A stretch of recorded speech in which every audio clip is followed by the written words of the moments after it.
The Liberal austerity plan that they presented today includes $6.5 billion in layoffs and cuts over the next 4 years. These are cuts to services that Canadians rely upon. We've seen this before from Mr. McCallum, just as he did in the year 2005, and as he referenced in their document today, they will undertake an expenditure review. In 2005, that expenditure review of the same magnitude resulted in a 5% cut to non-statutory spending.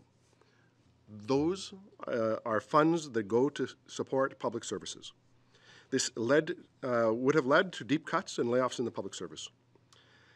I have to say that we have come to expect from the Liberals, as I have said that we have seen in Ontario, that they promise one thing and deliver something else.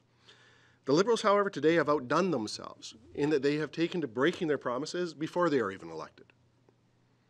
What we see in this document today are promises that are already broken to the Indigenous communities, promises that are broken in social housing and in infrastructure. On August 13th, the Liberals promised $515 million in new funding to Indigenous communities. But today, they show that they are only providing $100 million in new support. They have shaved off over $450 million in infrastructure spending between what they announced, if we had used our calculators, as Mr. Trudeau urged us, and what they have actually costed and provided in this document. They had promised, as Adam Vaughan has, to commit $20 billion in social housing, but it committed less than $6 billion. I think this begs the question of which projects, which programs are still going to be cut under the Liberals with their austerity measures. I think there is a concern about them having built in a structural deficit into their program costing.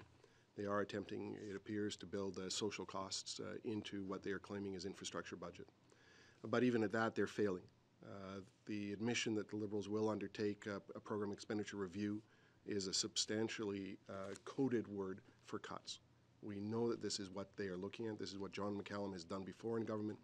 We have every reason to believe it's what they'll do again. So we look at this program that the Liberals have announced on childcare, on other social infrastructure. It simply just doesn't add up.